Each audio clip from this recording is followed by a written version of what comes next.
स्वागत है आपका मेरी चैनल में एक बार फिर से। आज हम जानेंगे वेरी फेमस ब्रिज जो कि है एसी ब्रिज, उसका नाम है वाइन ब्रिज। आज हम वाइन ब्रिज का कंस्ट्रक्शन और साथ ही साथ वो किस चीज़ के लिए यूज़ होता है और उसके मैथमेटिकल इक्वेशन क्या है ये भी प्रूव करेंगे। तो आज हम शुरू करते हैं इस वेरी अमेजिंग वीडियो को। सबसे पहले वाइन ब्रिज की सर्किट मैंने यहाँ पे डायग्राम में ड्रॉ कर ली है। सर्किट में दिखाया गया है कि E है सोर्स, D है डिटेक्टर, R1 एंड R4 है रेजिस्टर, C1 एंड C2 है स्टैंडर्ड कैपेसिटर्स, R1 है वेरिएबल रेजिस्टर। यहाँ पे वाइन ब्रिज की 4 आर्म है। पहली आर्म है AB, दूसरी है BC, तीसरी है DA और चौथी है DC। यहाँ पे वाइन ब्रिज में आर्म 1 यानी कि AB में कैपेसिटर और रेजिस्टर सीरीज में है और आर्म 3 यानी कि DE में कैपेसिटर और रेजिस्टर है पैरेलल। इसलिए यहाँ पे हमें इम्पीडेंस का फॉर्मूला अप्लाई करना होगा। बाकी की 2 आर्म्स है BC और DC में, उसमें कोई भी कैपेसिटर पैरेलल या सीरीज नहीं है, इसलिए हम इसे सीधा फॉर्मूला से डिराइव करेंगे। यहाँ पे मैंने पहले से वाइन ब्रिज का कंस्ट्रक्शन का डायग्राम ड्रॉ कर लिया है। इसमें दिखाया गया है E जो कि है सोर्स, D है डिटेक्टर, R है R1 है वेरिएबल रेजिस्टर, R2 और R4 है रेजिस्टर्स और C1 और C2 है स्टैंडर्ड कैपेसिटर।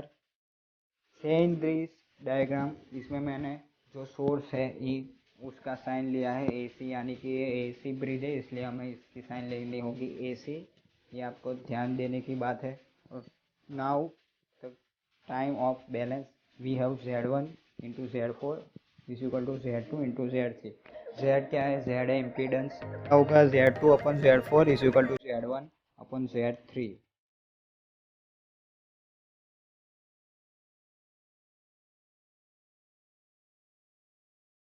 नाउ यहाँ पे मैं दिखा देता हूँ कि इम्पीडेंस को कैसे फाइंड करना है। इम्पीडेंस पैरेलल है या सीरीज़ में है, उसके हिसाब से उसे फाइंड करना है, उसकी फार्मूला है, आप यहाँ पे देख लीजिए। अगर इम्पीडेंस होता है सीरीज़ में तो उसका फार्मूला क्या होगा? Z is equal to R plus J omega L।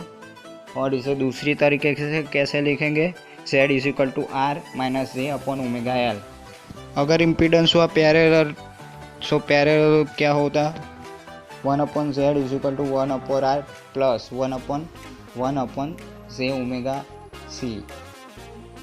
हम यहाँ पे पैरेलल मीन्स के कैपेसिटर और रेजिस्टेंस की पैरेलल और रेजिस्टेंस और कैपेसिटर की सीरीज़ में होने की बात कर रहे हैं, जो कि आपको फर्स्ट टर्म में दिखाया गया है। फर्स्ट टर्म AB में कैपेसिटर और रेजिस्टेंस है सीरीज़ में और थर्ड आर्म में है AD में कैपेसिटर और रेजिस्टेंस पैरेलल।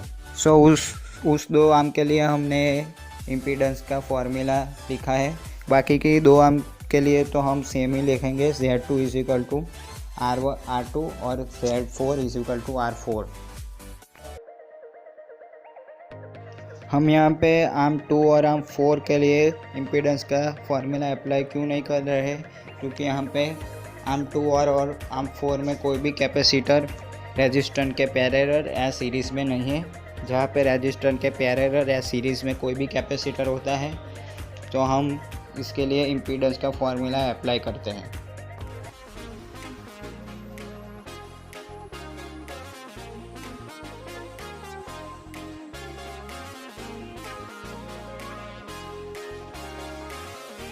नाउ हम सब्स्टिट्यूट करेंगे अबाउट वैल्यू को, यानी कि Z1 1 अपॉन Z3, Z2 और Z4 की वैल्यूज़ को इक्वेशन 1 में।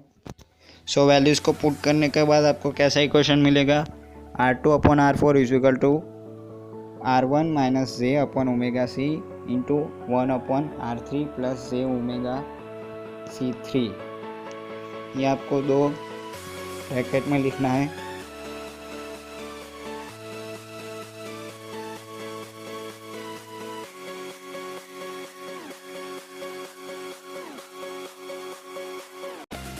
आफ्टर द इक्वेशन क्या होगा? R2 upon R4 is equal to R1 upon R3 plus J omega C3 into R1 minus J upon omega C1 into R3 plus C3 upon C1.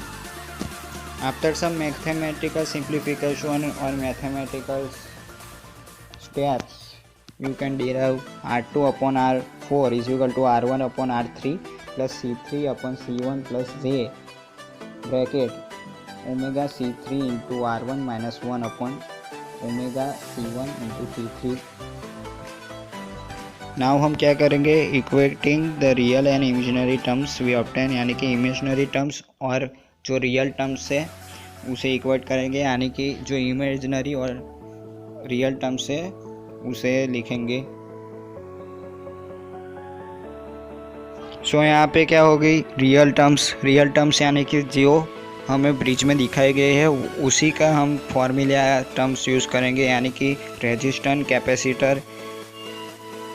So real terms होगी R2 upon R4 is equal to R1 upon R3 plus C3 upon C1, और imaginary terms होगी omega C3 R1 minus 1 upon omega C1 into C3 is equal to 0। हम इसे simplify करेंगे और यहाँ पे मैं स्क्वायर रूट ले लूँगा।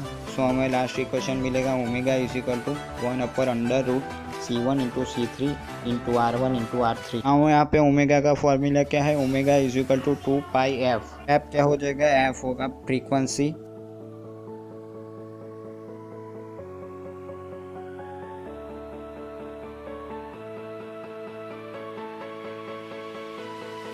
तो वाइन ब्रिज का यूज़ होता है फ्रीक्वेंसी को फाइंड करने में, इसलिए हम यहाँ पे फ्रीक्वेंसी का फॉर्मूला डिराइव करेंगे। तो frequency F is equal to 1 upon 2 pi under root C1 into C3 into R1 into R3।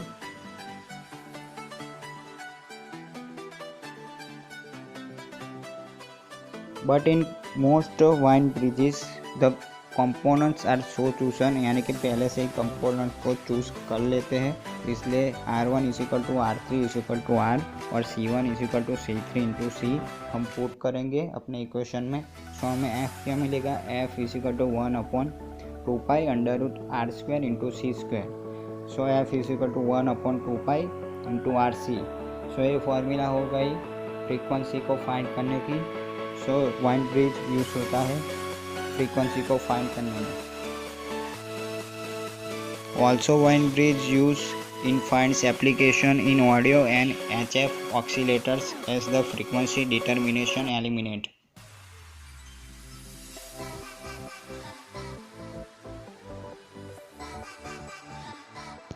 So like, subscribe and share my channel और जुड़े रहिए हमारे चैनल के साथ।